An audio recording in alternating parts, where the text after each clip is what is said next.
Bonjour à tous, bienvenue sur le Clonecast. Je suis 0x Monsieur, novice dans le Web3 et détenteur du Clonix 17184.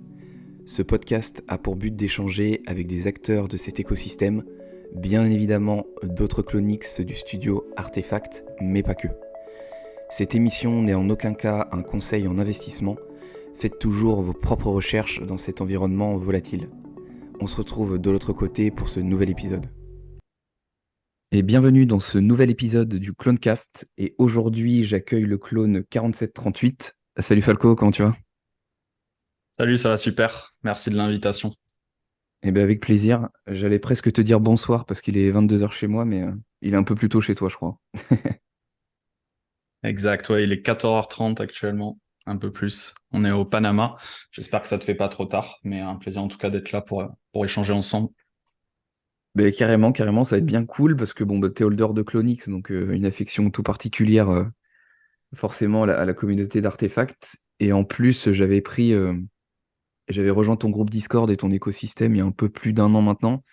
Donc ça a pas mal en plus évolué depuis, donc on aura l'occasion d'en parler dans une deuxième partie. Et avant qu'on attaque le vif du sujet, est-ce que tu pourrais te présenter et nous dire comment tu as débarqué dans le Web3? Yes, bah carrément. Alors moi, du coup, c'est Falco, j'ai 21 ans. Je suis expatrié au Panama depuis bientôt 4 ans. Et j'ai commencé dans le Web3, c'était fin d'année 2020. J'ai commencé avant tout à m'intéresser un petit peu à la crypto par hasard. À ce moment-là, donc c'était septembre, octobre 2020, si je dis pas de bêtises. Et je commençais un petit peu à m'intéresser à la crypto. J'entendais forcément un petit peu parler aussi, etc.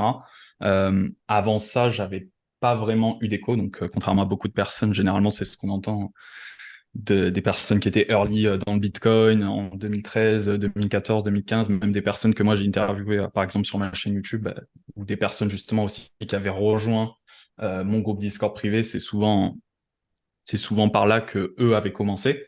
Mais moi, du coup, pas du tout mon cas. J'étais un petit peu late quand même si il y a toujours plus en retard que toi. Mais ouais, j'ai commencé dans la crypto du coup fin 2020 à m'intéresser un petit peu. Ça me parlait pas trop au début, sans te mentir. Et j'ai quand même commencé aussi un petit peu à investir parce que j'avais un capital de côté justement et parce que j'ai directement cru à la technologie et j'ai commencé du coup la première fois, j'avais acheté de l'Ethereum, je me rappelle, parce que le Bitcoin était beaucoup trop cher à ce moment-là.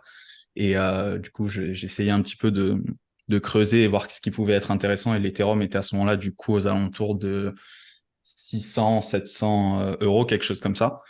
Donc j'avais commencé par là.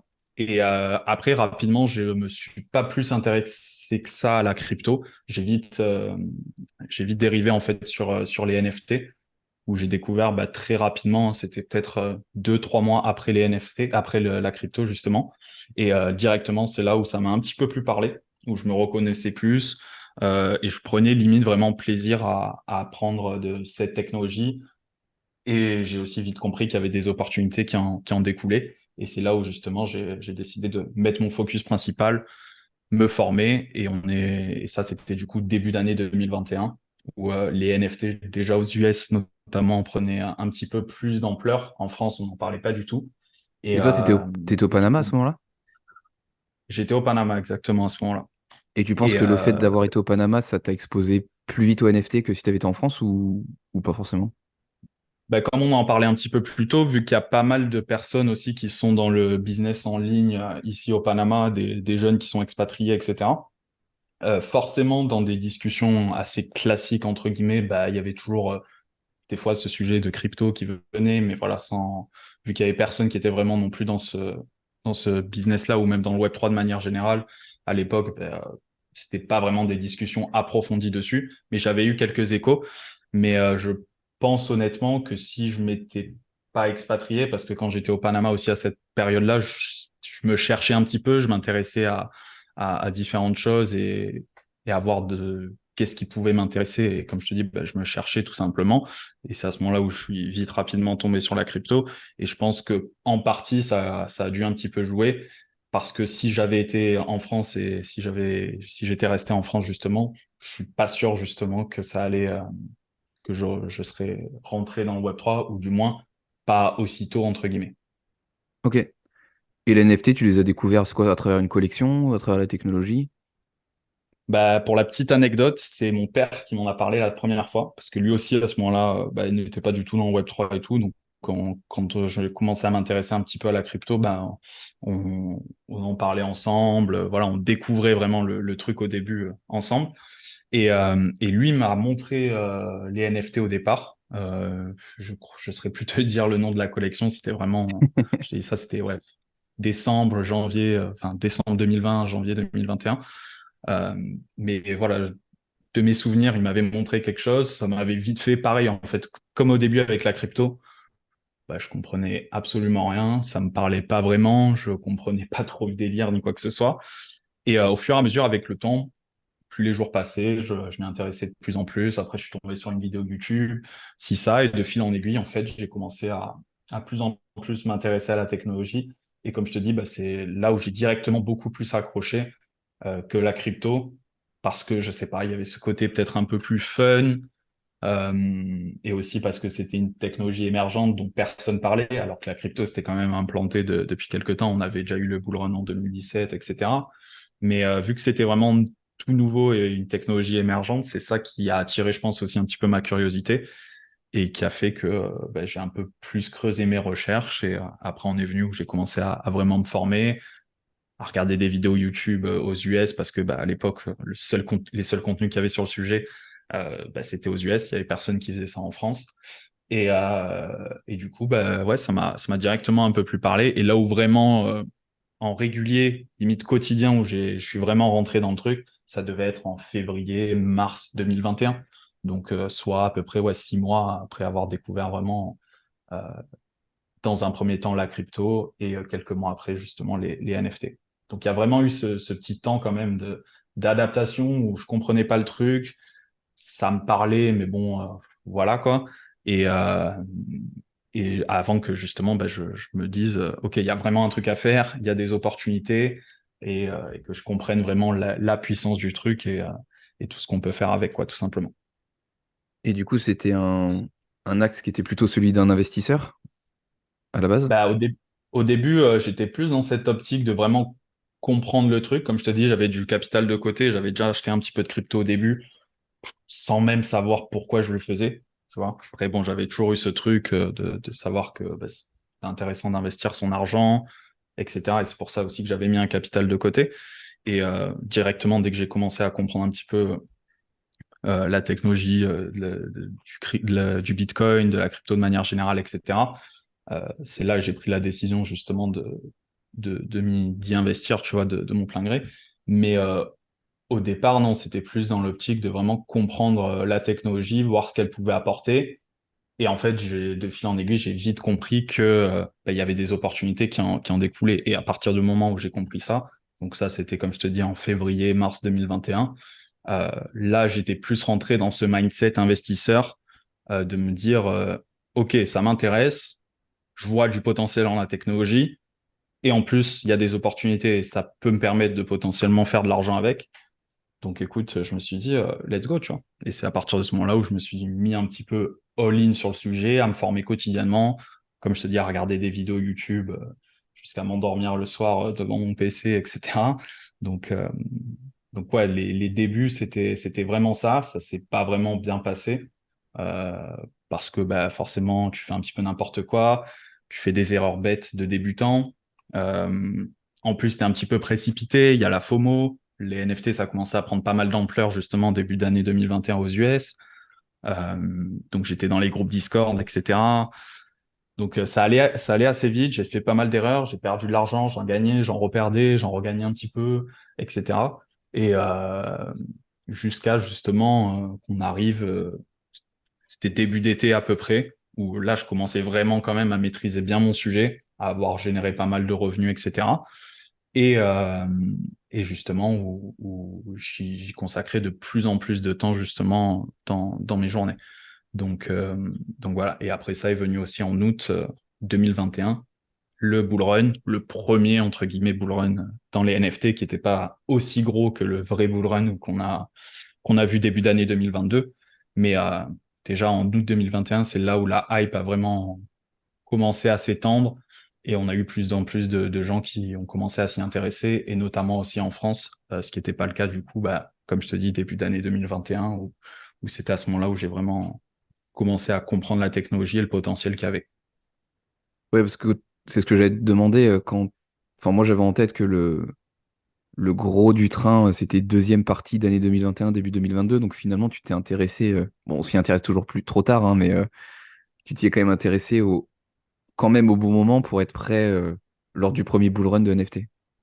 C'est ça en fait, j'avais cet avantage entre guillemets, où quand c'est le vrai gros bull run qu'on connaît tous et que la majorité des gens ont vécu, donc début d'année 2022, j'avais cette chance d'être déjà formé, de déjà avoir compris le truc, d'avoir déjà fait ses erreurs parce que ça fait partie du process et d'arriver en étant prêt, les armes en main entre guillemets pour en découdre, tu vois. Et au final, ça s'est super bien passé. On va y venir après, mais en Ouais. plus des NFT, il y a eu tout le côté groupe Discord, communauté, Mm. etc.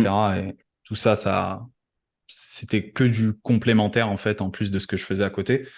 Et sinon, c'était vraiment un peu la pièce manquante du puzzle et c'était vraiment cool. Et du coup, non, le fait de m'y être intéressé pratiquement un an avant et d'avoir commencé à poser un petit peu d'argent, alors certes, d'en avoir perdu, etc. Au final, je regrette pas du tout parce que je sais que c'est entre guillemets grâce à ça que j'ai pu aussi obtenir les résultats que j'ai fait derrière pour un bull run et tout ce qui en est venu après, tu vois. Ok. Et quand tu disais que tu te formais plutôt aux États-Unis avec des vidéos YouTube, c'était quoi des vidéos qui te parlaient de collections qui allaient sortir ou qui t'apprenaient un peu les termes, C'est je sais pas, ça, ouais. comme le mint. Principalement, en gros, au tout début, c'était vraiment, vu qu'il n'y avait pas tant de collections que ça, il n'y avait vraiment pas non plus cet aspect financier de mint, de hype, de whitelist, comme on le connaît tous au début et tout. Au tout départ, les premières vidéos que je regardais, c'était vraiment comprendre les NFT, la technologie, la blockchain, le smart contract, quel est le potentiel sur le long terme, comment les gens se servent de la technologie pour justement faire certaines choses, donc en l'occurrence lancer des collections par exemple. Donc au début, c'était vraiment à titre éducatif sur tout ça, sur tout ce nouveau monde que je découvrais en fait. Et après, forcément, avec le temps, donc milieu d'année 2021, là, il a commencé à avoir pas mal de vidéos aux US avec les collections qui sortaient, de Mint, de Whitelist, etc., où tu avais vraiment plus ce truc, ce côté investisseur, si tu veux, et des vidéos vraiment axées sur cet aspect-là des NFT. Ok, ok. Et du coup, tu disais juste avant, donc tu étais préparé, tu connaissais le marché grâce à tes erreurs et tes réussites du printemps, on va dire. Et tu disais que du coup, ça avait bien marché pour toi, c'est que tu t'as réussi à te positionner sur des bonnes collections? Ou c'était surtout sur le développement de la communauté dans un second temps? Dans un premier temps, en fait, il n'y avait pas vraiment de collection très implantée, mis à part au tout début quand j'ai commencé, il y avait CryptoPunk qui est sorti de base en 2017. Tu vois, donc ça fait déjà un moment, mais il y a eu vraiment Puis c'était cette inabordable période. peut-être aussi encore en 2021. Je n'ai pas les prix en tête, mais ça devait déjà être très cher. Alors, si je te dis pas de bêtises, et bon, je le regrette encore, même si des fois, faut pas avoir de regrets, mais je me rappelle être sur ma terrasse, sur mon ordi, comme ça, faire toujours mes petites recherches le soir, être dans les Discord, regarder des vidéos, etc. Et je me rappelle être sur OpenSea, passer sur CryptoPunk comme ça, mais sans vraiment capter le truc, tu vois, parce que je connaissais pas du tout le projet, et voir le floor price qui était je crois que c'était à 1 Ether 10, quelque chose comme ça, Ah ouais, en ah, c'est sachant que donné là. l'Ether avait pas non plus pump il était pas à 4000, quoi, tu vois, comme début d'année 2022. Je saurais plus te dire à quel prix était l'Ether à ce moment-là, mais voilà quoi, un Ethereum, le CryptoPunk, c'était clairement donné. Et au final, tu vois, je suis passé dessus, comme je suis repassé sur une autre collection. Et, euh, et puis voilà, donc non, à ce moment-là, c'était plus vraiment de l'investissement court terme, entre guillemets, où je faisais plus du testing et voir en fait tout simplement ce qui marchait pas. Dès que j'avais une stratégie que j'avais appliquée qui marchait, ben, je n'hésitais pas à la réutiliser derrière. Mais en fait, ça évoluait tellement vite que ça changeait constamment. Donc pareil, tu étais constamment obligé de réadapter ta stratégie. Donc, ouais, franchement, c'était un peu les montagnes russes. Et vu que c'était un monde qui évoluait super rapidement, bah, si tu faisais une pause de une semaine,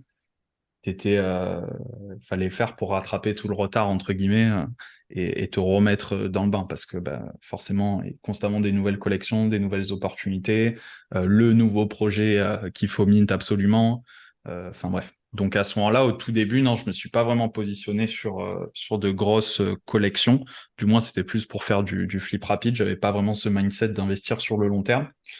Mais après, justement, quand j'ai commencé à me former un petit peu un capital, et j'ai vu que surtout aussi que les NFT prenaient pas mal d'ampleur, là, je me suis pas remis en question, mais voilà, j'ai essayé de développer aussi une stratégie peut-être plus axée moyen-long terme, voir quelles sont les opportunités qui pourraient être intéressantes. Et donc forcément, je m'intéressais un petit peu à tous les projets. Donc après, tu as Bored Ape qui est sorti en avril, si je dis pas de bêtises, avril 2021. Ouais. Août 2023, août 2021, pardon, il y a eu le gros pump de Bored Ape, et c'était à ce moment-là où justement, bah, Bored Ape devenait entre guillemets le blue chip de toutes les collections et qui venait s'installer entre guillemets à côté de CryptoPunk, euh, etc. Et puis voilà, mais jusqu'à là, j'avais pas encore, si tu veux, cette confiance et ce truc de me dire, vas-y, bah, je vais envoyer 5 Ethers dans un Bored Ape. Alors, bon, on dit aujourd'hui, quand tu sais qu'il est à 30 Ethers ou peut-être un petit peu moins, et même si on aurait fait ce podcast 6 ou 12 mois avant, ça aurait été à 50, 60, 70 Ethers, même plus. Mais, euh, mais du coup, non, je voulais pas prendre ce risque d'investir 5 Ethereum dans un Bored Ape ou même plus pour un CryptoPunk, etc. Parce que bah, à ce moment-là, ça représentait quand même un gros pourcentage de mon capital. Et, euh, et j'avais pas, si tu veux, le mindset pour, et j'étais pas prêt à investir cet argent. Parce qu'encore une Oui, puis fois, on quand n'avait tu pas investis l'historique ton non plus. argent, faut être prêt de le C'est- perdre. c'est- Et on c'est- n'avait pas l'historique, on Hmm. savait pas qu'il y avait le Bull Run 2022, que ça allait complètement exploser. Tu vois ce que je veux dire? Donc à ce moment-là, On non, parle souvent de ces collections-là, mais celui qui a mis 20 Ethers dans une collection qui vaut aujourd'hui zéro, bon, c'est ça. Ça, c'est ça moins bien. pique. Donc Vaut mieux pas acheter que mal acheter. c'est pour ça. Donc non, à ce moment-là, c'était vraiment pas vraiment axé de me positionner sur des grosses collections, mais c'est du coup début 2022 où là il y a eu le bull run, il y a eu pas mal d'activités, les projets commençaient à dévoiler un petit peu leur vision sur le long terme et on arrivait un peu plus à se projeter, tu vois, ce qui était déjà pas possible avant vu que c'était vraiment un marché qui était tout nouveau. Euh, Là, c'est à partir de ce moment-là que je me suis dit, ok, ça peut être intéressant, bah, justement de développer une stratégie moyen-long terme sur laquelle bah, potentiellement je peux mettre un petit pourcentage de mon capital dessus, que ça soit pour bah, justement avoir de l'argent qui est investi et potentiellement le faire fructifier avec le temps, euh, etc. Donc non, je faisais mes petites recherches et c'est aussi à ce moment-là un petit peu où j'ai découvert Clonex au départ, que j'ai pas mint, malgré le fait que j'étais le jour même devant le mint, mais c'était à 3 Ethers ou 2, je sais plus. C'était Le fin mint au départ, donc ça, 2021, non? Euh, c'est ça, je crois que c'était en 31 octobre ou 31 novembre, je crois que c'était en fin octobre, quelque chose comme ça. ok. Bah, à peu près cette période, hein, il y a 2 ans jour pour jour, limite. Et je me rappelle, ouais, j'étais devant le mint, mais j'ai pareil, tu vois, je voulais pas prendre ce risque. Et putain, je me disais, un mint, j'avais jamais vu ça, tu vois, un mint à 2 ou 3 Ethers, j'étais en mode, mais what the fuck? Enfin, qui fait des mints à ce prix-là? C'est genre un truc de fou, tu vois. Et c'est pour ça que j'avais pas pris le risque non plus. Mais c'est du coup quelques mois après où justement j'avais un peu plus la vision claire, j'arrivais plus à me projeter et j'avais vu ce qu'avait fait un petit peu déjà Clonex où j'ai pris justement la décision. Donc c'était début 2022, vraiment la première ou deuxième semaine de janvier, où je me suis dit, bah écoute, je me fais un petit kiff, petit plaisir. Quel est le blue chip, enfin le potentiel futur blue chip entre guillemets sur lequel je pourrais investir, en sachant que c'était plus un kiff comme je te disais. C'est Ouais. vraiment pas dans l'aspect financier. J'étais vraiment pas dans l'optique de me dire, ok, bah je vais acheter ce Clonex pour tel prix, aller objectif le revendre dans 3 mois, le double, prendre mon profit, etc. Donc pas du tout. Puis, à ce même moment-là aussi, je développais un petit peu mes réseaux. Donc je me disais, ouais, bah, ça peut toujours me servir même en personal branding, etc. C'est ce que j'ai fait pendant une période. Ouais, c'est la Donc question que j'allais te poser. Parce que moi, je t'ai toujours connu avec cette PFP-là pendant longtemps. ouais, bah, c'est ça. Au début, c'était vraiment plus dans cette optique. Tu vois, j'avais un petit peu de capital, je voulais me faire plaisir. J'avais jamais vraiment investi gros dans un projet. Et parmi tous ceux que je voyais, et qui rentraient entre guillemets dans mon capital et ce que je pouvais me permettre d'investir. Le meilleur compromis, c'était Clonex. Et, euh, et c'était leur vision qu'ils avaient, ce qu'ils avaient envie de développer, etc. C'est ce qui me correspondait le plus, du moins ce qui me parlait le plus personnellement. C'est pour ça que Et j'ai voulu t'avais me hésité positionner là-dessus. avec d'autres collections en même temps ou ça a été assez évident de se positionner rapidement sur Ben, en fait, il Clonix n'y avait plutôt pas qu'une autre? 50 000 options. Je me Ouais. rappelle de vouloir bien sûr un Bored Ape parce qu'en août, bon, ça avait explosé. C'était vraiment devenu le NFT qu'il fallait, etc. Alors que, comme je te dis, à ce moment-là, c'était pas non plus au prix de plus de 100 Ether, hein, le floor price, pas du tout. On n'y était pas encore, mais il y avait déjà cette petite hype et ce truc comme quoi c'est la collection qu'il faut. Donc non, en vrai, il n'y avait pas 50 000 options non plus. Je me rappelle qu'il y avait les mutantes, mais je crois que le prix était un peu plus élevé que les Clonex à ce moment-là, si je dis pas de bêtises. Et ouais, c'était un petit peu entre les deux. Bon, CryptoPunk, ça avait déjà explosé, donc il n'y avait pas non plus 50 000 options. Et après, il y avait vite, rapidement, en fait, un écart avec les autres collections où c'était du coup beaucoup plus abordable, entre guillemets.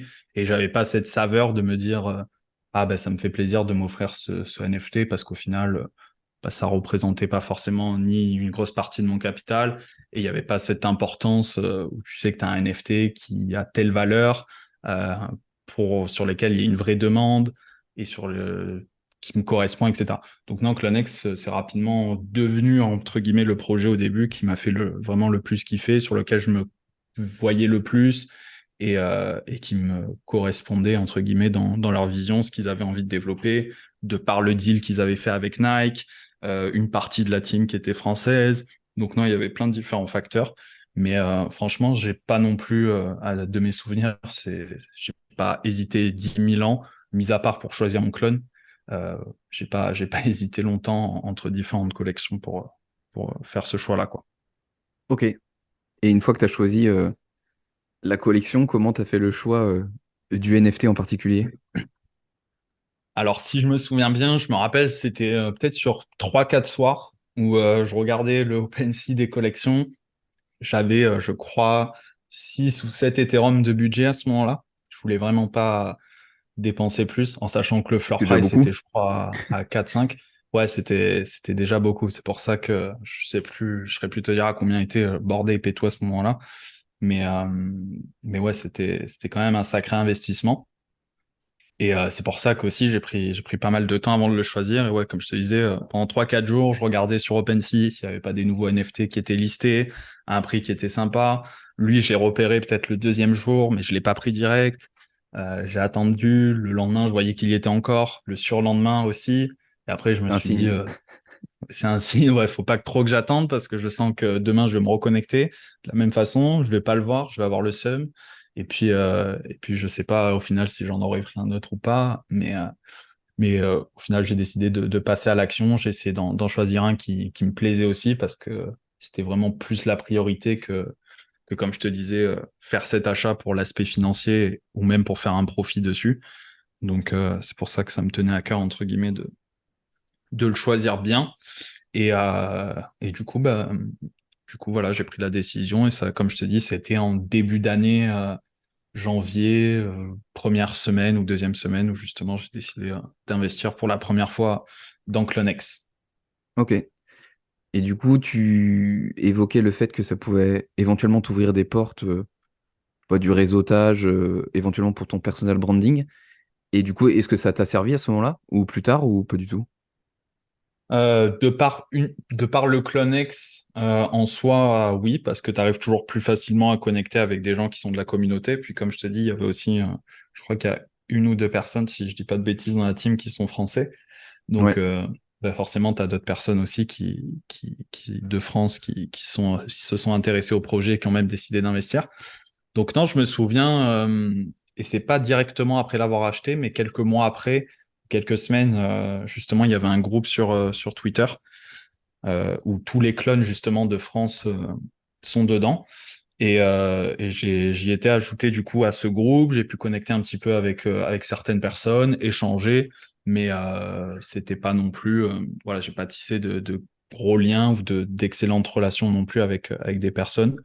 Mais c'était toujours intéressant d'échanger et surtout de parler avec des personnes tout simplement qui partageaient la même vision que toi.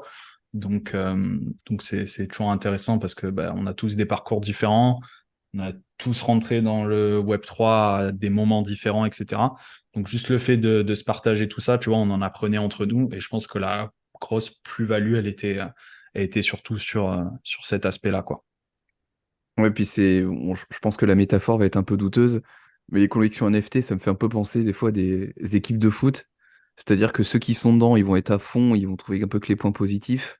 Et à l'inverse, l'équipe adverse, elle va trouver que c'est nul et elle va trouver que son équipe est la meilleure, Ouais, sur ouais, des non, aspects qui sont totalement différents. c'est clair, c'est ça.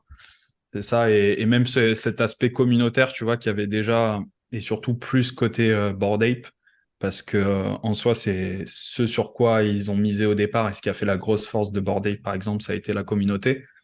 Euh, et c'était quand même un facteur super important pour la réussite d'un projet NFT. Et sur Clonex, c'était un peu un mix de tout, tu vois, et c'est ça aussi qui m'avait plu, le fait qu'il y avait la communauté, l'utilité, la vision, qu'ils avaient déjà sorti des trucs auparavant, parce que avant Clonex, enfin, le tout c'est quand même Artefact Studio, tu vois, ils ont fait des collections, ils ont fait des collaborations avec pas mal d'artistes physiques, etc. Donc non, il y avait vraiment ce mix de un peu tout qui faisait que aussi bah, ça m'a directement plus parlé et que j'ai préféré justement m'axer sur cette collection-là plus qu'une autre. Et même si c'était pas le but initial, étant donné que tu es rentré assez vite quand même dans la collection, tu as pu potentiellement recevoir des airdrops aussi, non? Ouais, exact. Bah, en fait, Donc, le tout premier airdrop que j'avais pu, que j'avais pu recevoir, c'était le petit appartement, le Spacepod, si je dis pas de bêtises, qui était distribué en guise de cadeau de Noël, je me rappelle, pour les gens qui avaient un Clonex à ce moment-là. Donc, généralement, c'était tous ceux qui avaient Mint, donc en l'occurrence, pas moi. Et c'est aussi ça qui a un petit peu poussé à prendre ma décision, où j'étais en mode, putain, mais si j'avais Mint, j'aurais pu recevoir justement un NFT d'une valeur de, je sais plus combien, c'était peut-être 0,60 ou même un Ether à ce moment-là. Donc j'aurais limite pu rentabiliser mon achat parce que j'aurais reçu ça gratuitement. Mais c'est sûr qu'ils vont le refaire, tu vois, ils vont pas s'arrêter là. Et au final, tu vois, c'est ce qui s'est passé. Quelques semaines après, j'ai investi dans Clonex. Et après, ils ont sorti le monolithe qui a été airdrop où c'était vraiment full hype. Je crois que la TH était à 10, 12 Ethereum. Donc avec un Ether la avec boucherie. à 2005, 3000, voire même un peu plus, ouais, c'était quelque chose aussi.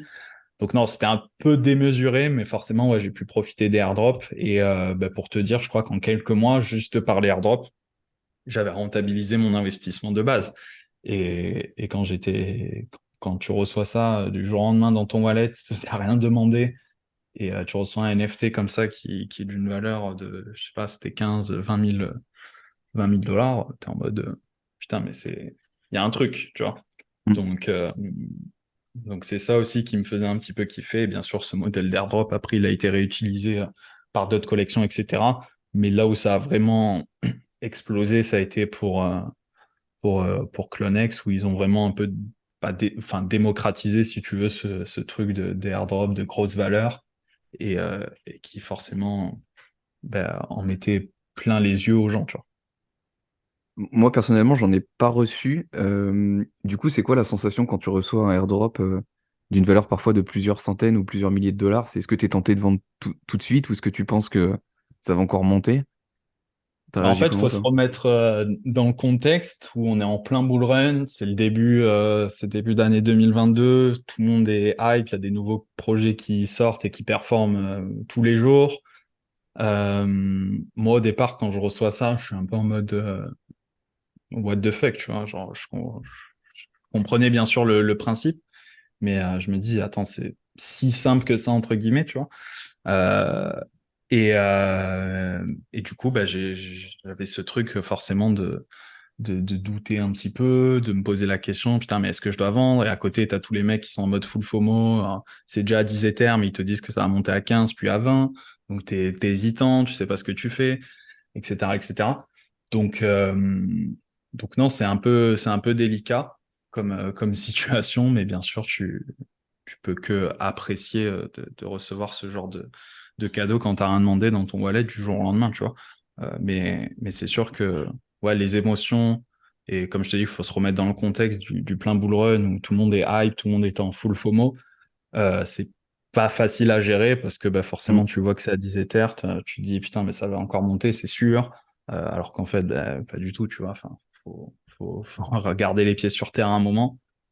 Donc, euh, donc voilà, mais non, recevoir un airdrop, et en plus, je crois que ça a été fait deux, trois fois. Donc le premier, c'était vraiment la box monolith, je crois, qui était vraiment huge, tu vois, où c'était vraiment ça représentait quand même beaucoup d'argent. Après, ça a été un petit peu moins parce que forcément, le marché s'était calmé.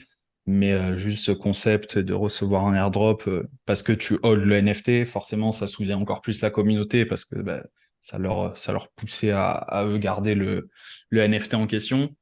Et, euh, bah, franchement, c'est un modèle, comme je te dis, qui avait été réutilisé après. Et, mais personne n'a vraiment su le faire aussi bien que l'a fait Clonex au début, du moins que ça soit en termes de hype, etc. Après, ils ont eu le meilleur timing, je pense. Mais non, là, pour revenir à ce que tu disais, non, la sensation, ça reste quand même exceptionnel, mais pas facile à gérer, quoi. Et du coup, toi, est-ce que tu as vendu tout de suite ou est-ce que tu as gardé? Et quelles leçons t'en tires si demain c'était à refaire? Est-ce que tu ferais les choses différemment? Bah, tu sais, c'est toujours compliqué d'anticiper un petit peu la situation, ce qui va se passer, etc. Mhm. Donc, sur le coup, enfin, moi, je me rappelle ne pas avoir vendu à la TH. J'avais quand même pris mon profit à un moment parce que un petit peu tard, mais à un moment, je me suis dit, bon, faut pas déconner quand même, tu vois, parce que des fois, tu te rends pas compte. Tu te dis, en fait, cette box-là, elle coûte vraiment, enfin, sa valeur, c'est vraiment 15 000 dollars, tu vois. Donc, je peux vraiment la vendre demain, cash out 15 000 dollars comme ça, et puis c'est réglé, tu vois. Mais des fois, vu que c'est vraiment full digital, tu t'en rends pas forcément compte. Donc, tu as ce truc où tu es hésitant, etc. Mais, euh, mais non, j'avais pris quand même la décision de revendre quelques mois après. Comme je te dis, c'était pas non plus à la TH, mais Ok. j'avais eu la sagesse de prendre cette décision-là, heureusement. Euh, mais après, ils essaient souvent de toujours en faire plus parce que si tu gardes ça et que tu le revends pas, ben derrière, ça te permet de recevoir un autre truc.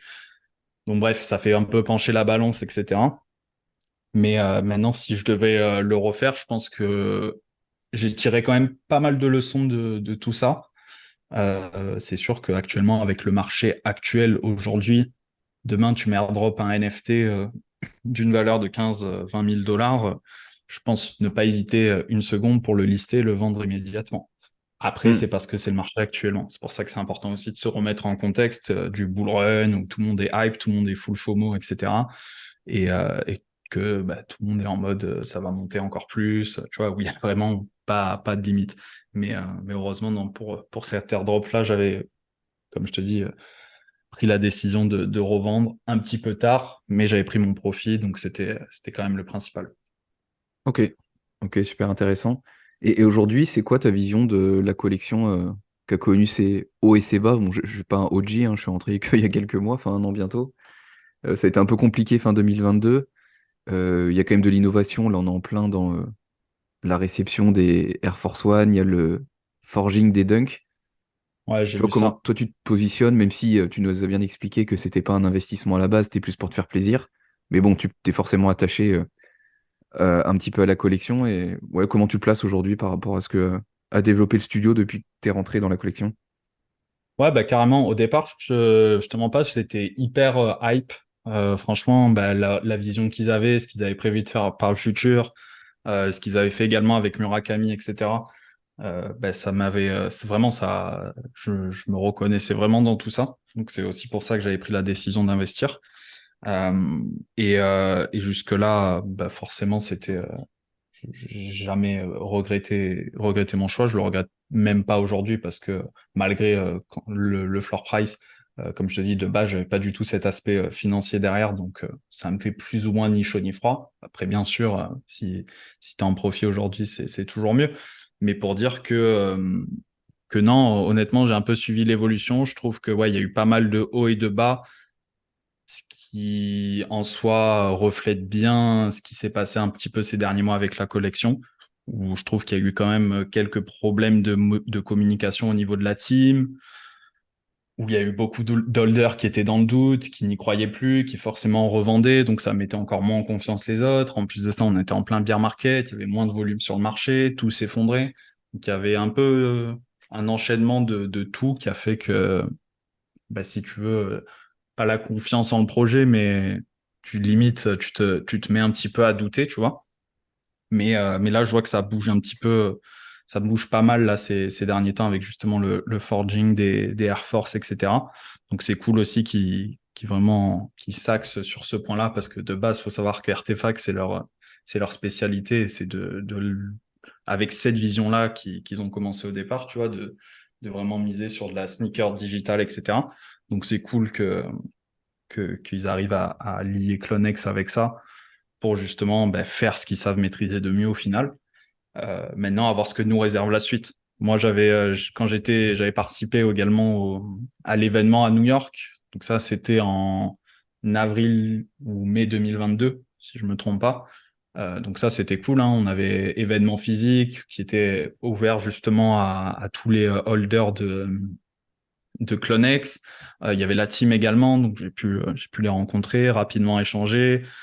Pareil, tu vois, tu sortais en fait vraiment de ce monde digital où tu es vraiment tout le temps derrière sur l'ordinateur, même quand tu parles sur les gens avec Discord, etc.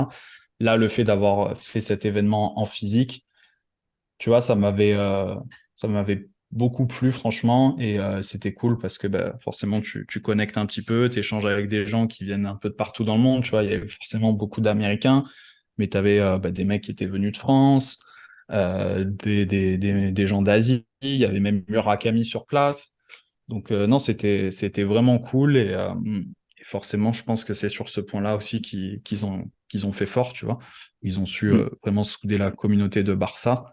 Maintenant, ouais, comme je te dis, je trouve qu'il y a eu quelques petits soucis de communication qui ont fait forcément que ça a mis certains holders dans le doute et dont une grande partie du coup qui sont sortis du projet, etc.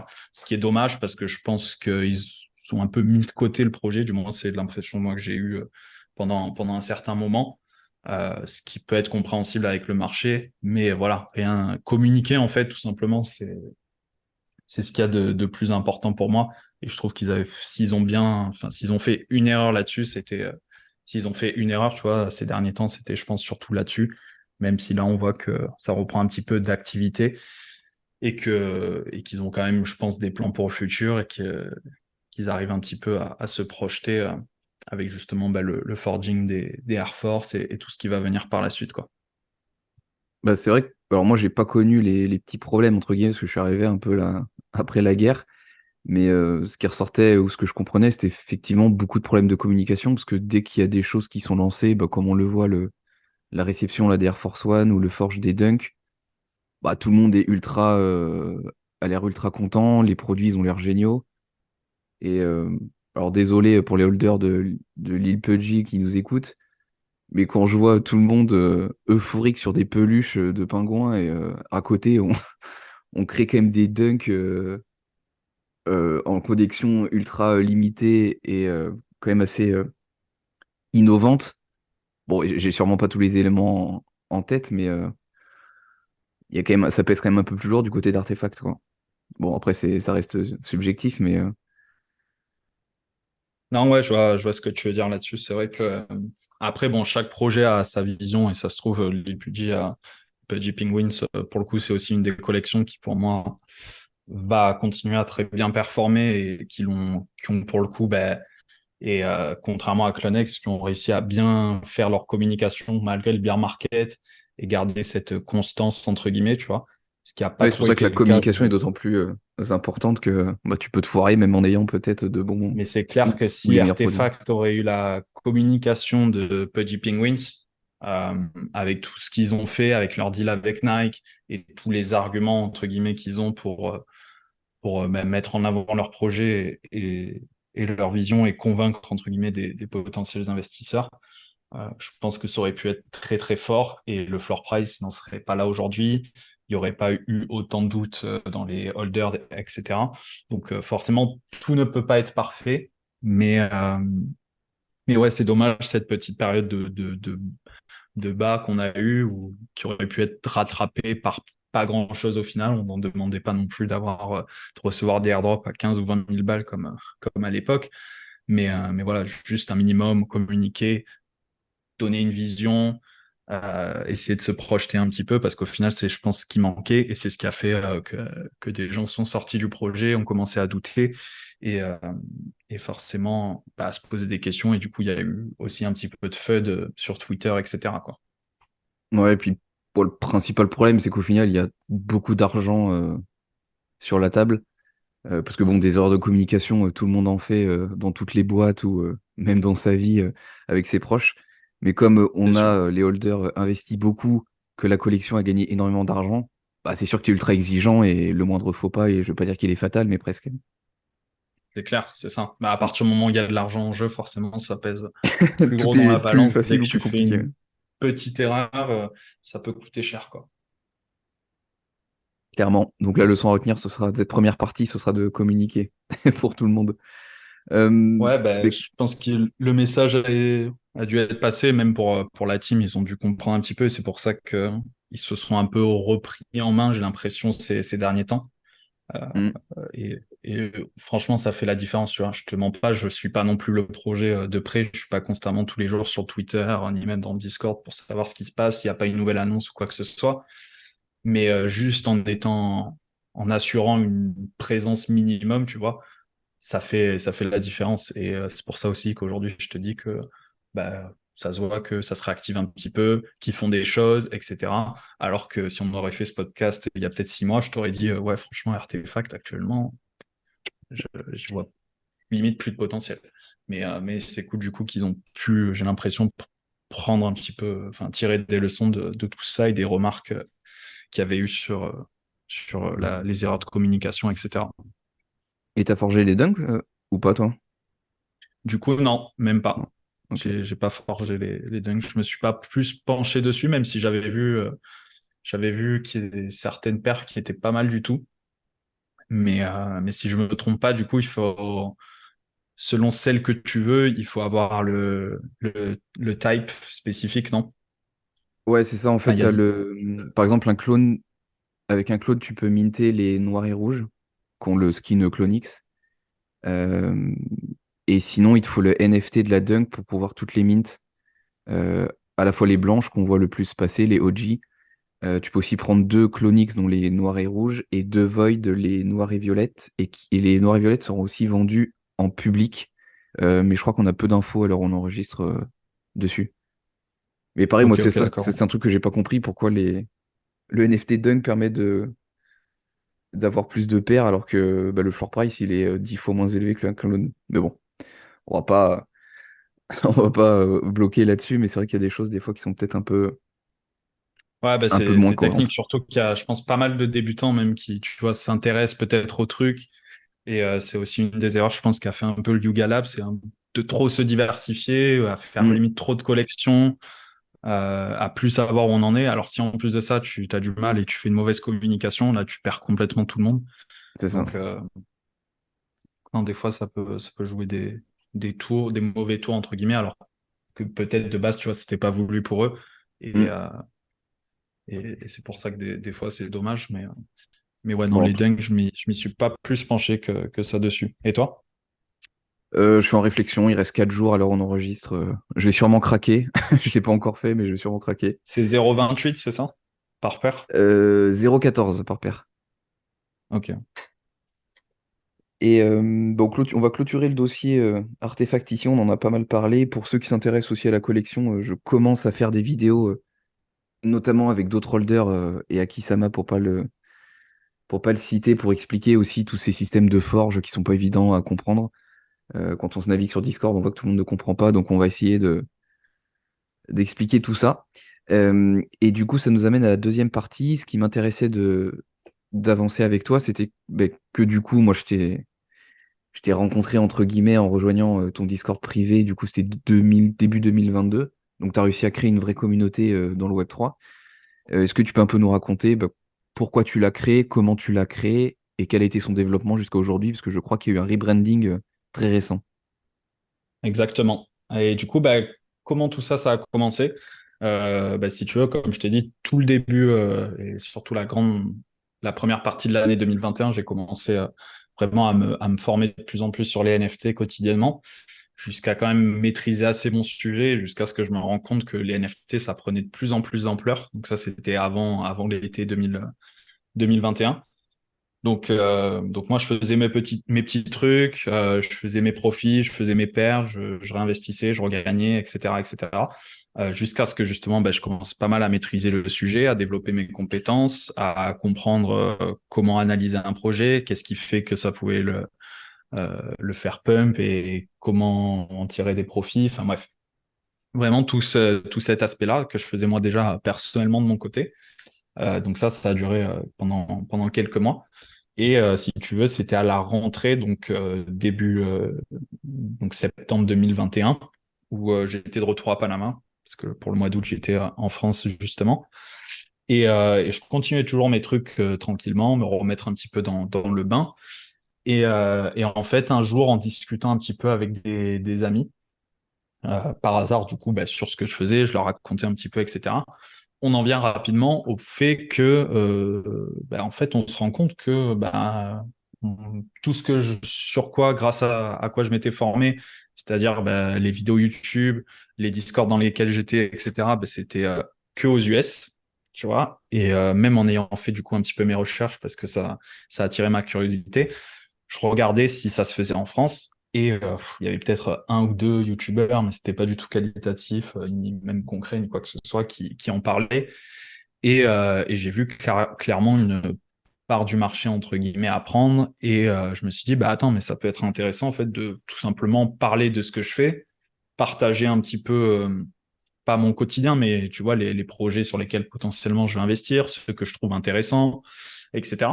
Donc, je commence à envoyer mes premiers contenus sur les réseaux. Ça, c'était en octobre 2021. Donc, je poste mes premières vidéos. C'était du short. Après, quelques semaines après, je fais mes premières vidéos YouTube, etc. Et si tu veux, au bout de 3 semaines, donc je montrais un petit peu comment tout ce que je faisais, vraiment les bases, par quoi moi j'avais débuté justement en début d'année, etc. Et ça a rapidement pris parce que justement l'intérêt des NFT avait déjà explosé aux US avec août 2021 où c'était vraiment le premier petit bull run entre guillemets. Mais à ce moment-là, en France, comme je te dis, il y avait vraiment pas grand monde, ou du moins pas énormément de personnes qui s'y intéressaient, et encore moins qui faisaient du contenu dessus. Du coup, j'ai décidé de me lancer, même si de base, il faut savoir que je suis pas du tout réseaux sociaux, je me suis jamais filmé derrière une caméra, j'étais pas forcément à l'aise ni quoi que ce soit. Mais je me suis dit, écoute, autant me lancer, tout à gagner, rien à perdre. Donc, j'ai commencé à poster mes premiers contenus. Ça a rapidement pris. Au bout de 3 semaines, je crois que j'avais atteint 40 000 abonnés sur tous mes réseaux réunis, donc entre En 3 semaines. TikTok, YouTube, un peu Instagram. Donc, ça allait super vite. Si tu veux, j'ai posté mes premières vidéos. Bon, allez, les 5 premières, ça faisait vite fait un peu de vues, mais rien de spécial. Mais ouais, ça a rapidement pris après. Les gens, enfin, ça suscitait vraiment un gros intérêt. Donc, c'est à ce moment-là aussi où j'ai décidé, je me suis dit, OK, il y a quelque chose d'intéressant à faire. Et Écoute, t'as un pourquoi pas contenu même. qui a pété en particulier ou parce que t'es allé super vite là? Bah, les premières vidéos qui ont explosé, c'était du short content sur TikTok, euh, où ça a rapidement pris. Donc, c'était tout simple. Voilà, je montrais sur quelle collection j'avais investi, comment j'avais fait tel profit. Voilà, après, entre-temps, je faisais une autre vidéo toute bête, comment créer son wallet MetaMask. Tu vois, personne ne savait comment vraiment faire au début, etc. Donc, le transmettre aux gens à travers mon contenu. Et j'ai vu que ça suscitait un vrai intérêt. Et je me suis dit, bah, en fait, pourquoi pas même essayer de, de, de concentrer tout ça dans un Discord, comme quand j'étais dans des Discords aux US, etc. Et un peu reprendre le même truc, tu vois, de partager les opportunités que je saisis, mais plus de façon privée, tu vois. Et forcément, derrière, à côté, bah, je recevais pas mal de messages, notamment sur Instagram. Donc, c'est aussi à partir de ce moment-là que j'ai développé le compte Instagram à l'époque, où je partageais un petit peu toutes les news qui se passaient quotidiennement dans les NFT, de manière générale. Donc voilà, parce qu'à ce moment-là, tous les jours, il y avait une nouvelle marque qui lançait soit sa collection, soit il y avait un nouvel artiste qui avait acheté un Bored Ape, soit il y avait ci, soit il y avait ça. Donc il y avait pas mal de choses à dire, et ça, c'est aussi ce que j'ai vraiment kiffé dans la création de contenu sur cette niche-là, c'est qu'il y avait constamment et toujours quelque chose à dire, surtout en plein bull run. Donc c'est pour ça qu'à ce moment-là, j'étais un petit peu all-in aussi là-dessus. Et rapidement, du coup, bah, les gens ont commencé à s'y intéresser de plus en plus. Je recevais de plus en plus de messages, etc. Et donc, bah, j'ai décidé de créer du coup ce Discord privé qui avait pour but tout simplement bah, d'accompagner les personnes qui rejoignaient pour leur permettre bah, déjà de découvrir le monde du Web3, les NFT en particulier, et même d'apprendre, si tu veux, bah, en soi le trading sur le marché des NFT et développer leurs compétences, que ce soit pour de l'analyse technique, l'analyse fondamentale, comment trouver un bon projet, comment l'analyser, qu'est-ce qu'il va faire, qui va fonctionner, etc. Et c'est tout ce côté éducatif que j'avais envie de développer en liant tout ça avec aussi cet aspect communautaire que j'avais depuis le début capté, tu vois, dans les NFT, ce qui est aussi important dans le Web3 et qui fait la force du Web3, c'est vraiment cet aspect d'entraide et de communauté. Donc j'étais vraiment parti sur ces bases-là. Et écoute, bah, j'ai lancé le Discord privé, c'est allé plutôt vite. Et toi, tu disais, c'était en décembre, janvier que tu avais rejoint pour la première fois, c'est ça? De mémoire, c'était là, dans ces eaux-là, ouais. À 1 ou 2 mois après, ça doit être ça. Et, euh, et du coup, bah, ouais, fin d'année 2021, il y avait déjà pas mal de personnes. Et après, bah, est venu le Bull Run 2022, où bah, ça a commencé à se développer de plus en plus, recruter des personnes aussi un petit peu dans le Discord pour bah, forcément déléguer certaines tâches, parce que moi, j'avais déjà mes trucs que je faisais de base à côté, plus la création de contenu, plus le Discord à gérer, plus répondre aux questions des gens, plus faire des coachings, plus tourner des vidéos, enfin bref, tu vois, t'es rapidement débordé. Donc j'ai continué à développer ça, à déléguer certaines tâches, etc. Et, euh, et écoute, bah, en soi, tout vraiment s'est passé comme je le voulais. La communauté a continué à se développer. Les membres faisaient leurs profits, ils découvraient tout ce nouveau monde parce que, bah, en vrai, tout le monde débutait à ce moment-là. Les sommes que tu faisais, elles étaient juste astronomiques, tu vois, comparé à, si tu veux, des salaires classiques ou quoi, ça n'avait aucun sens, qu'on se le Moi, dise. j'ai une anecdote d'un résultat que tu avais partagé. Et je crois que c'était en plus le premier mint, enfin des premiers trades du mec. Et je crois qu'il avait mint une collection et il avait eu un rare. Et puis à l'époque, les raretés étaient ultra importantes. Et je me C'est demande s'il vrai. avait pas fait 100 ou 200 000 balles à la revente. Enfin, c'était un truc de fou. Je sais pas si je dis des bêtises, mais je crois que ça Ouais, avait non, non, marqué. c'est exactement ça. C'était sur le projet Prime Ape. C'était début d'année 2022, plein bull run. Prime Ape, du coup, pour les personnes qui savent pas, c'était un des projets les plus hype et le projet qu'il fallait absolument mint, etc. Donc tout le monde savait que ça allait exploser quoi qu'il en soit. Parce que Ce pour qui a remettre été dans le le cas. contexte, si on mint, parce que quand on mintait à l'époque, on était sûr de faire fois je sais pas combien.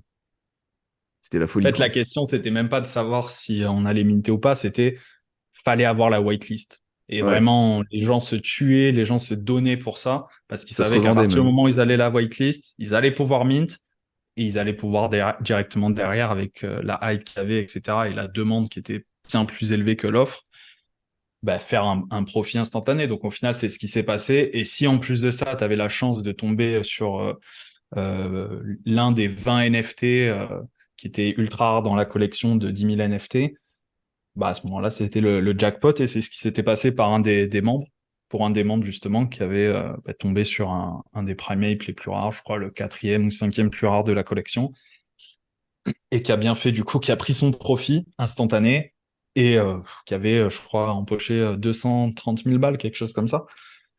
Incroyable. Donc, bref, énorme. À ce moment-là, même moi, j'avais jamais fait des gains comme ça, tu vois. Donc il y avait aussi ce côté un petit peu chance dans les NFT, dans le sens où fallait que tu tombes sur un rare pour espérer potentiellement toucher le gros lot. Mais mis à part ça, tu vois, je me rappelle avoir mint ce projet avec deux ou trois wallets, donc deux par wallet, et j'avais eu des classiques, et c'est pas pour autant que j'avais pas pris un profil qui était juste démesuré, tu vois. Et, Mm. euh, et ça, c'était le cas pour une grande partie des membres, du coup, à ce moment-là, qui ont pu profiter du bull run, des opportunités qu'il y avait. Après, forcément, le marché s'est un petit peu calmé. Donc voilà, mais il y avait toujours, bien sûr, des opportunités. Il y en a encore aujourd'hui. Euh, c'est juste les stratégies qui changent, la façon dont tu vas pouvoir les trouver. Mais bien sûr que l'époque du bull run, je pense que tous ceux qui ont pu en profiter, je pense que tout le monde s'en souviendra limite toute sa vie, quoi. Donc non, c'était une période qui a été assez folle et je pense que sur le coup, en fait, on s'en rendait pas forcément compte et, euh, et non, parce que ça allait beaucoup trop vite, en fait. Et, euh, et du coup, comment t'as géré aussi cette phase où, bon, de toute façon, on va pas se mentir, et ceux qui nous écoutent aujourd'hui, c'est presque les OG ou les vrais builders. Et forcément, quand tu as moins d'intérêt ou quand le marché il est plus morose, bah, t'en as qu'oublies un petit peu ce qui s'est passé. Et du coup, comment toi, tu as géré le fait de créer cette communauté où ça marchait très vite, très fort, et au final, bah, tu luttes un peu contre le marché, et là, c'est pas forcément toi le responsable, c'est le marché. Et bah, tu as recruté des gens, peut-être que tu as moins d'intérêt, tu as soudainement moins de personnes aussi qui vont rentrer dans ton groupe. Comment ça se passe ça? Parce que c'est pas forcément évident, parce que ça monte très vite, très fort, et ça redescend peut-être aussi un peu vite, un peu fort, quoi. Ouais, carrément. Bah, en fait, moi, si tu veux, j'ai toujours eu cette activité que je faisais de base, tu vois, déjà de base, de me former sur le Web3, la technologie des NFT, etc. Parce qu'en fait, ça évoluait pareil tellement vite que tous les jours, il y avait un nouveau truc à apprendre, que Mhm. ce soit une nouvelle stratégie, un nouveau type de NFT, etc. Mais j'ai vite compris aussi que pas c'était éphémère parce que dans tous les cas, clairement juste question de temps. Mais voilà, je savais que c'est une nouvelle technologie et comme pour toutes les nouvelles technologies émergentes, et c'était pareil pour Internet au début, euh, en fait, il va y avoir des hauts et des bas, il va y avoir des périodes qui sont plus calmes que les autres. Et en fait, si tu veux, quand on était dans cette période de bull run qui était complètement démesurée, que ce soit sur les profits que tu pouvais faire, et tout de manière générale, j'ai vite compris et j'ai vite quand même réussi à remettre les pieds sur terre et à me dire, OK, donc c'est cool, on est dans une période où tout le monde est content, on encaisse tous, on fait tous des profits de façon facile, entre guillemets, parce que bon, fallait quand même le faire. Mais voilà, je m'attendais, je m'intéressais aussi à beaucoup ce que disaient les gens aux US, tu vois, notamment Gary Vee, etc., qui parlait du futur des NFT, de comment la technologie allait évoluer au fur et à mesure des années avec le temps. Et, euh, et je savais que tu avais cette période de creux qui allait venir et c'était en fait plus le marché qui allait redevenir à la normale et qui de base était juste un autre level que personne s'y attendait. Donc non, après c'est redevenu un petit peu à la normale. Et comment j'ai géré tout ça? Bah écoute, j'ai fait en sorte de... Moi, j'ai toujours eu une vision long terme dans tous les cas, dans tout ce que je faisais. Donc, j'avais pas forcément de... J'étais pas inquiet à me dire, oh, putain, c'est la fin des NFT, c'est mort, on reverra plus quoi que ce soit, etc. Contrairement à beaucoup de personnes, et je peux comprendre parce que quand tu connais pas, tu découvres, tu vois que ça monte, que ça redescend instantanément, tu dis, putain, mais en fait, soit j'ai raté le train, soit c'est fini, soit j'ai perdu tout mon argent, etc. Alors que bon, qu'on se le dise, on en est clairement qu'au début et je pense qu'on a vu que 5% du potentiel des NFT sur le long terme. Mais, euh, mais écoute, j'ai fait en sorte tout le temps de m'adapter, d'adapter mes stratégies, que ce soit moi déjà personnellement, et après pour ce qui est du groupe, d'essayer de diversifier, et je vais en venir après, mais c'est aussi pourquoi ces derniers mois, j'ai décidé de restructurer un petit peu tout ça pour justement étendre avec de nouvelles branches plus généralistes dans le Web3 et pas rester uniquement axé sur les NFT.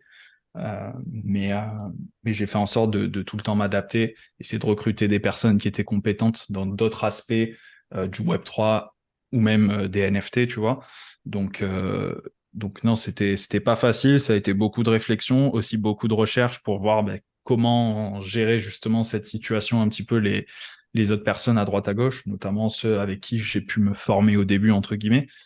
Donc forcément, c'était pas facile, mais j'avais toujours cette croyance et ce fait où j'étais assez confiant parce que dans tous les cas, ben, comme je te dis, j'avais cette vision long terme et j'avais aucun doute sur le fait que en fait, on en était qu'au début, tu vois. Et ce que j'étais en train de build aujourd'hui et ce qui est toujours le cas actuellement, je sais que ça aura un gros impact sur le futur, que ce soit sur les personnes qui ont pu apprendre sur la technologie, les personnes qui ont pu faire d'énormes profits, dont certains pour qui ça a été vraiment game changer, tu vois, enfin vraiment life changing. T'as des mecs qui avaient 15 ans, ils rejoignaient, une semaine après, le mec il avait cash out 20 000 balles, il avait jamais vu ça de sa vie. Il était en mode, mais genre, je suis au lycée, mes parents ils savent pas ce que je fais, tu me conseilles de faire quoi? Enfin vraiment, je recevais des messages, des fois c'était assez dingue. Donc Incroyable. j'avais cette fierté et ce truc de me dire aussi quand même, putain, mais c'est beau, tu vois. Et même si le marché est plus calme aujourd'hui, bah, ce que j'ai réussi à faire dans une période qui était quand même assez courte, c'est beau. Et honnêtement, c'est que le début parce que je sais que le meilleur est à venir en plus de ça, tu vois. Donc à partir du moment où tu as une vision long terme, certes, tu as des moments de doute, etc. Et c'est normal. Mais voilà, je sais ce que je fais. Je sais comment je me projette plus ou moins. Après, forcément, on s'adapte à la situation parce qu'on ne sait pas ce qui va se passer demain. Mais, euh, mais voilà, de manière générale, j'étais pas non plus très inquiet. Et je pense que un petit peu la restructuration que j'ai fait ces derniers temps, ça pourra que être positif justement pour le futur, que ce soit pour nos membres ou les prochaines personnes futures qui pourront nous rejoindre, quoi. Et du coup, bah, limite, c'est un très bon pont avec cette restructuration. Du coup, l'idée, c'est de moins focaliser sur les NFT, d'être un peu plus global sur le Web3, peut-être sur les cryptos, sur les jobs du Web3. C'est ça l'idée? C'est ça, en fait, si tu veux, depuis le début, donc on était vraiment axé uniquement sur les NFT, parce que moi, c'est le sujet déjà que je maîtrisais le plus, celui dans lequel j'étais le plus compétent et celui qui me permettait, entre guillemets, de générer aussi des revenus tous les mois. Après ça, forcément, le marché était un petit peu plus calme, l'intérêt des gens vers les NFT était plus autant le même que quand c'était en plein bull run. Et, euh, et entre-temps aussi, ces derniers mois, moi, je me suis pas mal intéressé du fait que le marché était un petit peu plus calme à d'autres aspects du Web3 qui étaient tout autant intéressants et sur lesquels bah, il y avait même des opportunités à saisir malgré le bear market, tu vois. Et ces aspects-là, bah, ça va être par exemple bah, déjà les jobs et business Web3, comme toi déjà tu viens de le dire, ou même encore la crypto, qui est de là où de part j'ai commencé avec ça au tout début, tu vois, j'ai découvert la crypto avant les NFT. Mais jusqu'à maintenant, bah, vu que j'étais vraiment axé full NFT, j'ai jamais vraiment appris le trading crypto, ni même toutes les différentes opportunités qu'il pouvait y avoir. Et vu que les méta aussi changent beaucoup, je me disais que ça pouvait être intéressant justement d'apporter ces différents aspects du Web3 en plus des NFT, tout en gardant la branche NFT parce que et continuer à la développer parce que comme je te dis, c'est par là que tout a commencé et c'est généralement pour une grande partie des membres la raison pour laquelle ils ont rejoint. Mais c'est vraiment quelque chose de juste complémentaire, donc de développer deux nouvelles branches, du coup une branche business job Web3 et une branche également crypto pour justement apporter ce côté éducatif et accompagnement de par des coachings et voilà tout simplement ouais, de faire de l'accompagnement avec les membres qui nous rejoignent pour qu'ils puissent, malgré le bear market sur le marché des NFT, continuer à saisir des opportunités qu'il y a dans le Web3, comme notamment sur le marché de la crypto ou même de par les jobs ou les business que tu peux lancer de manière générale dans le Web3. Donc non, ça c'est deux branches que j'ai mis en place il y a quelques semaines maintenant, que je vais continuer de développer avec le temps. Et ça permet aussi de préparer le prochain bull run à la perfection, de diversifier ses revenus et même ses investissements. Donc honnêtement, je pense que ça peut que être positif parce que honnêtement, c'est que du plus au final. Il y a rien qui change. C'est juste vraiment des choses qui viennent, qui sont complémentaires. Et du coup, il y a eu un petit rebranding en même temps. Et c'est pour ça que, de base, vu que j'étais uniquement axé sur les NFT, et je pense que la plupart des personnes connaissent ça sous le nom de NFTisseur, vu que enfin, j'avais tout simplement besoin de faire un rebranding pour avoir un nom qui reflète plus la vision que j'ai et là où j'ai vraiment envie d'amener ce groupe-là et cette communauté par le futur. Donc en l'occurrence, c'est pour ça que maintenant ça s'appelle Web3 Academy. parce que ça reflète tout simplement plus toutes les branches qu'il y a dans le groupe privé et tout ce côté éducatif que j'ai envie d'apporter qui est dans les NFT, dans la crypto, mais aussi dans les jobs et les business Web3. Ok, canon, super intéressant. Et il faut s'adapter, hein, de toute façon, quand on a une activité, faut s'adapter pas faut s'adapter au marché et pas s'entêter. Et je te trouve très optimiste, c'est pas pour me déplaire sur le futur. Toi, tu penses qu'on va revivre un bull run des NFT? C'est quoi ta vision? Écoute, honnêtement, difficile de se projeter. La question que tout le monde se pose, ça va être forcément quand est-ce qu'est le prochain bull run? Voilà, c'est When? sûrement ce qu'on entend le When? plus. When bull run. Donc, en vrai, personne ne sait vraiment, mais je pense que déjà 2024, ça va un petit peu bouger. Et là où on peut avoir le plus d'espoir, ça va être la fin d'année et ça va être un peu un effet boule de neige, dans le sens où si le marché de la crypto reprend, tu auras aussi le marché des NFT qui va reprendre des couleurs et sur lequel il va y avoir des opportunités qui vont se présenter. Après, je pense que clairement, le bull run qu'on a vu début d'année 2022, il aura rien à voir le bull run à venir aura rien à voir avec le bull run qu'on a vu en 2022. Ça sera complètement différent. Je pense que 95% des projets qui vont, qui vont réussir justement lors du prochain bull run, je pense qu'on les connaît même pas encore aujourd'hui. Il y a encore beaucoup à faire. Comme je te disais tout à l'heure, je pense qu'on est clairement on a vu peut-être 5% du potentiel des NFT aujourd'hui. Et là où ça va vraiment être game changer, je pense, ça va être sur l'utilité que tout ça, ça va pouvoir apporter. Parce que bon, le PFP, c'est bien, mais voilà, c'est pas là où on a clairement du concret, mis à part pour des projets, des écosystèmes qui ont réussi à bien gérer tout ça, comme on en a parlé tout à l'heure avec Pudgy Penguins par exemple, ou encore même Artefact qui a réussi à s'adapter et faire ce pont entre Web 2, Web 3 comme Pudgy Penguins aussi récemment. Donc honnêtement, non, je suis plutôt optimiste. Je sais que c'est seulement question de temps, honnêtement, et que le plus important, voilà, c'est de constamment s'adapter et pas laisser tout simplement le temps passer et se dire when bull run, mais juste voilà, prendre des décisions, adapter ses stratégies, parce que même en bear market, des stratégies et des opportunités, il y en a toujours. Suffit juste de savoir les dénicher. Certes, c'est un petit peu plus compliqué que quand tu es en plein bull run, mais voilà, il y a toujours de l'argent à faire, il y a toujours des gens qui gagnent des centaines, des milliers d'euros tous les jours, que ce soit grâce à des tokens crypto ou même à des stratégies spécifiques sur le marché des NFT. Donc c'est juste vraiment ça qui est le plus important et pas de laisser passer le temps en espérant que le bull run arrivera demain parce qu'on est trop dépendant du marché malheureusement.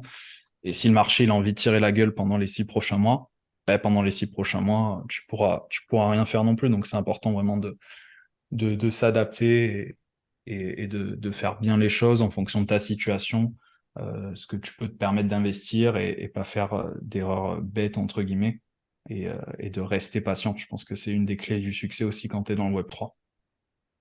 Top. Bon, on aura fini la première partie sur la communication et la deuxième sur l'adaptabilité. Je pense qu'on est pas mal. C'est ça. Bah écoute, super, on a bien abordé les deux sujets qui m'intéressaient et je pense qui intéresseront aussi les auditeurs. Et en arrivant vers la fin de ce podcast, je pose pardon, trois questions à mes invités qui ne sont pas préparées, mais qui ne sont pas piégeuses. Et la première, c'est si tu avais un budget illimité, quel NFT tu t'offrirais? Ah, bonne question. Si j'avais budget illimité, vraiment, un des projets, comme je te dis, c'est un des premiers on en parlait tout à l'heure, qui directement m'a fait de l'œil. Malheureusement, je suis pas passé à l'action à ce moment-là. Mais celui qui aura toujours une valeur historique pour moi et ça, on pourra jamais le changer, c'est CryptoPunk. Donc, Ouais. honnêtement, je pense qu'un des plus gros kiffs, entre guillemets, ça serait d'avoir un CryptoPunk, pardon. Euh, donc, si je devais en choisir un, ça serait plus ça que forcément un Bored Ape, parce que généralement, on a tendance à les comparer. Mais de par ce qu'a fait un petit peu Yuga Lab ces derniers mois, où on est un petit peu perdu, pareil, on n'arrive pas trop à se projeter. Actuellement, je te dirais quand même CryptoPunk parce que c'est la collection qui restera historique, c'est la première et ça, tu pourras absolument jamais le changer.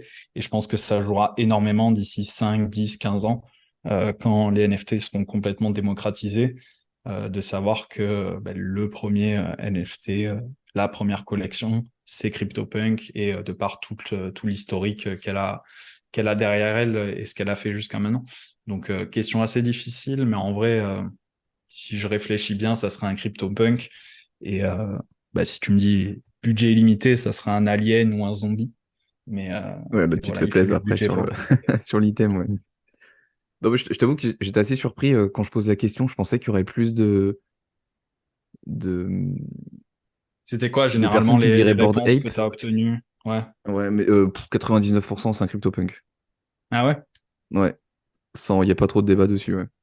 Non, bah, c'est intéressant en vrai parce que ouais, c'est vrai qu'en premier lieu, j'aurais été prêt à parier que justement plus 99% aurait dit Bored Ape Ben, moi parce aussi. que Donc ça c'est aurait un été petit plus peu partagé, mais le. là je suis assez surpris, ouais. Mais c'est vrai que après, je pense que c'est au vu de la. Si tu m'aurais posé la question justement en plein bull run et que disons que les Bored Ape auraient été peut-être au même prix que les CryptoPunk, je t'aurais peut-être répondu un Bored Ape parce que tu avais toute la hype, euh, Les tu airdrops et avais tout, ouais. C'était quand même fou. ce statut que ça te donnait d'avoir un Bored Ape qui faisait la différence, d'autant plus si justement tu fais du contenu sur les réseaux. Enfin bref, ça peut être intéressant pour du personal branding, etc.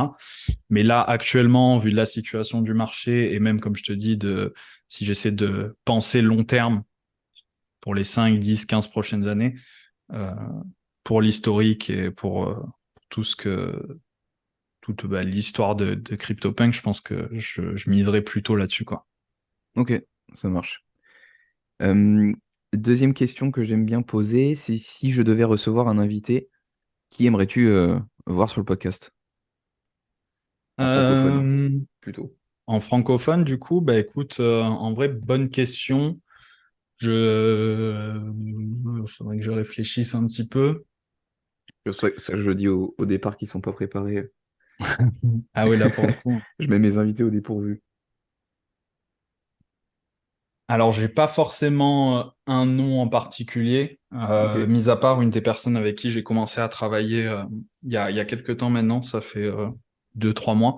Je sais pas si tu connais, il est dans le groupe Discord et justement, c'est un peu lui qui est responsable à la gestion des jobs et de la section et de la branche job business Web3. C'est Lapoud, du coup, qui a un parcours super intéressant parce que il est super jeune comme moi. C'est un entrepreneur, du coup, qui habite en France et qui, a un an de ça, n'était pas du tout dans le Web3, du moins avec très peu de connaissances, très peu de compétences là-dedans et qui a, début d'année 2023, décidé de lancer son agence et agence spécialisée du coup Web3 pour aider justement les entreprises dans le Web2 à tout simplement faire ce pont avec le Web3. Et quand on a pris le temps de discuter, qui m'a parlé un petit peu de son parcours, de ce qu'il faisait et aussi de lui, justement, l'expérience qu'il avait et de tout ce qu'il avait fait jusqu'à maintenant, j'étais assez surpris parce que moi, comme je te dis au début, ça m'a pris quand même plusieurs mois avant de déjà vraiment rentrer dans le bain, comprendre le truc, voir le potentiel, etc. Donc, je pense que ça peut être super intéressant d'avoir une discussion avec lui et même d'avoir un petit peu sa vision, lui qui a une agence Web3 et qui a pas mal parlé avec les gens.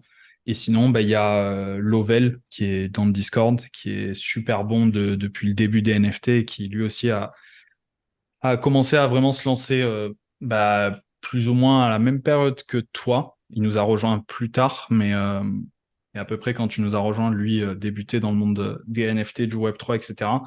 Et pareil, lui, il a un parcours super intéressant où il a fait beaucoup d'argent rapidement. Après, il a vécu un scam dans lequel il a perdu tout ce qu'il avait sur son wallet, donc il devait se refaire. Et justement, aujourd'hui, il a su développer une stratégie qui marche à la folie sur le marché des NFT. Donc, pareil, c'est super intéressant. Et, euh, et c'est justement une des personnes qui a cette compétence de s'adapter au marché, peu importe la situation, et à se positionner sur les opportunités qu'il y a. Et ça, j'ai trouvé ça très, très fort parce qu'il n'y a pas tout le monde qui arrive à le faire. Mais quand il arrive, honnêtement, ça peut être assez puissant.